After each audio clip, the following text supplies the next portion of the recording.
అందరికీ నమస్కారం అండి.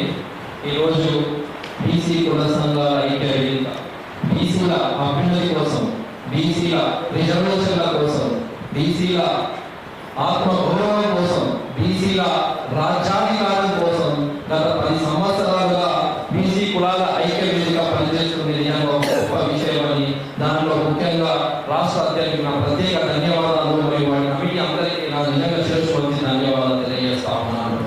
రోజు ముఖ్యంగా ఒకసారి చెప్పడంలో కొట్టాల్సి వాళ్ళకి ధన్యవాదాలు తెలియజేస్తుంది. ఈరోజు భారతదేశంలో అత్యధిక జనాభా ఉన్న ఈ బీసీలు ఆర్థికంగా, సామాజికంగా, రాజకీయంగా వెనుకబడుతూ ఉన్నారు. ఆ కారణంగా ఈరోజు అప్పులతో, ఆకలి చావులతో ఈరోజు దుబాయ్కి, ముంబైకి వలసలు పోతున్న వారు బీసీలు ఉండడం చాలా బాధాకరం తెలియజేస్తా ఉన్నాను. ఈరోజు దేశంలో 75 కోట్ల జనాభా బీసీలు, సింహభాగం బీసీలు. ఈరోజు దేశానికి వెన్నుముగా బీసీలు, ఈరోజు దేశానికి రథచక్రాలు బీసీలు. ఇన్ని అర్హతలున్న బీసీలు ఈరోజు అణచివేతకు గురి కావడం, అన్ని విధాలుగా ఆర్థిక, సామాజిక, రాజకీయ అణచివేతకు గురి కావడం చాలా బాధాకరం. అంతేకాకుండా దశాబ్దాలుగా పోరాటం చేస్తున్న ప్రధాన డిమాండ్లు ఈరోజు పక్కన పెట్టడం అనేది కూడా చాలా బాధాకరం అని తెలియజేస్తా ఉన్నాను. ఈరోజు సమాజంలో అణచివేత కావచ్చు, పేదరికం కావచ్చు, సమానత్వం కోసం కావచ్చు, సాంఘిక వివక్షకు వ్యతిరేకంగా కావచ్చు, అసమానతలకు వ్యతిరేకంగా పోరాటం చేసి త్యాగం చేసిన వీరులు ఎంతో మంది ఉన్నారు. దానిలో జ్యోతిరావు పూలే కావచ్చు, అంబేద్కర్ కావచ్చు.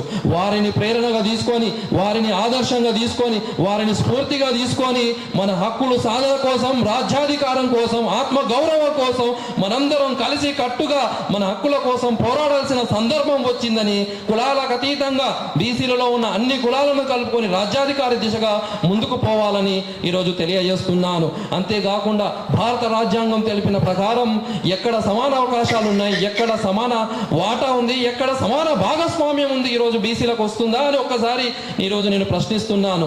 ఎక్కడైనా అణచివేతకు గురితవుతున్నారు. ఎప్పుడో 94 సంవత్సరాల కిందటి డేటా ప్రకారమే ప్రణాళికలు రచించి మనకు అభివృద్ధి పథకాలు ఏర్పాటు చేయడం కొంత బాధాకరం. ఈరోజు ముఖ్యంగా నేను కేంద్ర ప్రభుత్వాన్ని, రాష్ట్ర ప్రభుత్వాన్ని 2 డిమాండ్లు వాళ్ళు ముందుకు తీసుకురావుతున్నాను. ఈరోజు రాష్ట్ర ప్రభుత్వం వచ్చేసరికి ఈరోజు కామారెడ్డి డిక్లరేషను మనందరికీ తెలిసి 2023లో కామారెడ్డి డిక్లరేషను పేరిట వాళ్ళు హామీ ఇచ్చారు. కులగణన మరియు స్థానిక సంస్థల ఎన్నికల గురించి హామీ ఇవ్వడం జరిగింది. అలాగే 2024 సంవత్సరం వారు అధికారంలోకి వచ్చిన తర్వాత వెంటనే మేము కులగణన చేస్తామని ఏక ప్రతిపాదన తీసుకున్న విషయం కూడా మనందరికీ తెలిసిందే. తర్వాత విషయంలో మేము అనేక పోరాటాలు చేసినాము. కృష్ణమోహన్ గారు మరియు అందరం కలిసి రౌండ్ టేబుల్ సమావేశాలు పెట్టిన తర్వాత వెంటనే కులగణన జీవో నంబర్ 26 కూడా విడుదల చేయడం శుభసూచికమే, మంచిదే. ఆ తర్వాత కూడా 6వ తారీఖు నుంచి కులగణన కూడా చేశారు.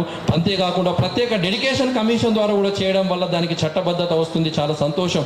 అయితే ముఖ్యంగా డిమాండ్ ఏంటంటే ఈ కులగణన లెక్కలు తేలిన తర్వాత స్థానిక సంస్థల ఎన్నికలు 24 నుంచి 42కు వచ్చిన తర్వాతనే ఈ స్థానిక సంస్థలు చేస్తే మా బీసీ బిడ్డలకు కొంత ఉపయోగపడే విధంగా ఉంటుందని రాష్ట్ర ప్రభుత్వానికి విజ్ఞప్తి చేస్తున్నాను. ఇక ముఖ్యంగా కేంద్ర ప్రభుత్వానికి అయితే ఈరోజు దశాబ్దాలుగా బీసీలు అందరూ ప్రధాన ఎజెండా కులగణన, దేశంలో కులగణన జరగాలని మరియు ప్రత్యేక మంత్రిత్వ శాఖ వేయాలనేది, మరియు ఏ కులానికి లేని క్రిమిలేయర్ ఒకటి తొలగించాలని ఈ 3 డిమాండ్లు. కులగణన ఎందుకు అంటే ఆయా కులాల మధ్యన అంతరాయాలను తొలగించి మరియు ఆ యొక్క స్థితిగతులు ఎలా ఉన్నాయి, కులాల స్థితిగతులు ఎలా ఉన్నాయి, ఎలాంటి ప్రణాళికలు వస్తే వాళ్ళు బాగుపడతారు. ఈరోజు సంచార కులాలు ఎంత దారుణమైన దారిద్ర్య రేఖకు దిగువగా ఉన్నారు, ఎన్నో పరిస్థితులు దారుణంగా ఉన్నాయి. సో ఈ కులగణన అనేది దేశానికి ఎక్స్రే లాంటిది. కులగణన అనేది సామాజిక న్యాయం సాధించాలంటే కులగణనతోనే సాధ్యం. అంతేకాకుండా సామాజిక సమానత్వం రావాలన్నా కూడా ఈరోజు కులగణన అవసరం, మరియు బీసీలు బలోపేతం కావాలన్నా కూడా కులగణన అవసరం. అందుకే నేను ముఖ్యంగా ప్రధాని మోడీకి నా శిరస్సు వంచి నమస్కరిస్తున్నాను. అయ్యా మీరు కులగణన చేయండి, మా బతుకులు మారుతాయి అని తెలియజేస్తా ఉన్నాను. అంతేకాకుండా ఈ ప్రత్యేక మంత్రిత్వ శాఖ పెట్టడం వల్ల కూడా కొంత మన బీసీలకు ప్రత్యేక పథకాలు ఏర్పాటు చేయడం కానీ కావచ్చు, కొన్ని లోన్లు ఇవ్వడానికి కావచ్చు, అలాంటి అనేక మంది బీసీలకు బాగుపడడానికి మంచి అవకాశం ఉంటుంది. కాబట్టి ఓ ప్రత్యేక మంత్రిత్వ శాఖ పెట్టాలని నేను కోరుతా ఉన్నాను. నిజంగా ఇది ఒక అద్భుతమైన వేదిక. ఈ వేదిక ద్వారా నేను రాష్ట్ర కేంద్ర ప్రభుత్వాలకు చెప్పడానికి నాకు అవకాశం ఇచ్చినందుకు ముఖ్యంగా బీసీ కుల సంఘాల ఐక్య వేదిక మరొకసారి నా ధన్యవాదాలు తెలవ తీసుకుంటా ఉన్నాను. Thank you. బీసీలు ఉండడం చాలా బాధాకరంగా తెలియజేస్తా ఉన్నాను. ఈరోజు దేశంలో 75 కోట్ల జనాభా బీసీలు, సింహభాగం బీసీలు. ఈరోజు దేశానికి వెన్నుముగా బీసీలు, ఈరోజు దేశానికి రథచక్రాలు బీసీలు. ఇన్ని అర్హతలున్న బీసీలు ఈరోజు అణచివేతకు గురి కావడం, అన్ని విధాలుగా ఆర్థిక, సామాజిక, రాజకీయ అణచివేతకు గురి కావడం చాలా బాధాకరం. అంతేకాకుండా దశాబ్దాలుగా పోరాటం చేస్తున్న ప్రధాన డిమాండ్లు ఈరోజు పక్కన పెట్టడం అనేది కూడా చాలా బాధాకరం అని తెలియజేస్తా ఉన్నాను.